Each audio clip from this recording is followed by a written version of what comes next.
Would you like to recapture winter's refreshing coolness right now? Take the flavors you like best, the richness of fruits, the zest of colas. Mix them into iced cold beverages. Pour into generous-sized cups. And you have the goodness of our cold drinks. They're ready now at our refreshment stand.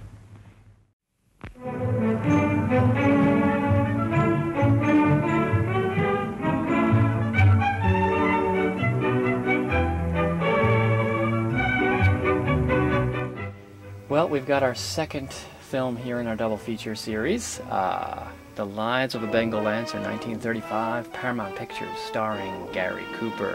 On their side, huh? None other than Gary Cooper, the one and only. Directed by Henry Hathaway, in the vein of the British and India adventure yarns, just like Gunga Din. And it's not quite as fun-loving and humorous as Gunga Din, but it's got some good humorous moments in it, but it's a little more serious. But it's no less enjoyable. Any fan of that kind of adventure film will love The Lives of a Bengal Lancer. This is a classic, father-son kind of film. That's a lie.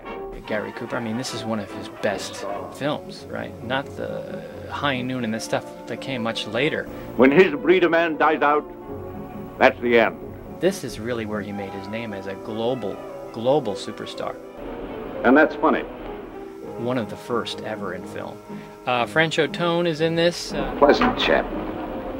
So friendly. You know him from Mutiny on the Bounty.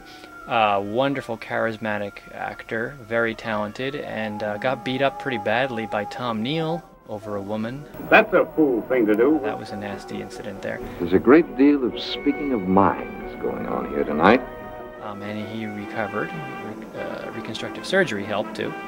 I'd go looking for that music. He's 60s, early 60s, in Twilight Zone. Yeah, you saw him in the episode The Silence, right? With the Gentleman's Club and the wager about one particular member not speaking for a year. The older man, Archie, is Francho Tone.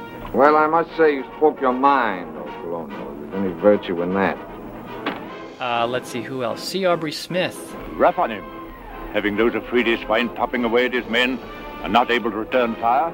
He goes 1863, I think he was born. He died just after World War II. Wonderfully British. And it's a better breed of man than any of us will ever make. With the mustache and the commander, and many people say he may even be Commander McBragg, the underdog Tennessee Tuxedo character. And that's correct, yeah, a lot of people think he was the inspiration for Commander McBragg. Good night, sir. That, boasting Baron Munchausen type storyteller on the Saturday morning cartoons. Let's see, who else we got? Guy Standing plays Colonel Stone, who's the commander of the base. You call yourself a soldier? Because it's a subtle performance he has, and his character cannot go too far over in emotions to express the true nature of the character. I'm very glad to see.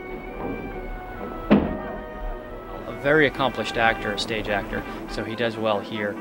Let's see who else. Richard Cromwell plays the young Lieutenant Stone, his son, Colonel Stone's son. Biggest fool in the army. And his acting, people have called it, overacting, or he's not talented enough. This is coming from the silent era, so his acting is a little more. I haven't asked any favors, and I'm not asking any now. But I think even with all that said, he does a great job here, and is very enjoyable, and a very enjoyable film. But I still don't understand why. So there's no reason not to get to it, shall we? I'm gonna grab this one. I'm gonna take in my Karada Meguricha, and we're gonna go in because this is gonna be one dry, hot, dusty, but boy, chock full of fun and adventure and laughs. That's the wine. Film. Here we go. This is The Lives of Bengal Lancer.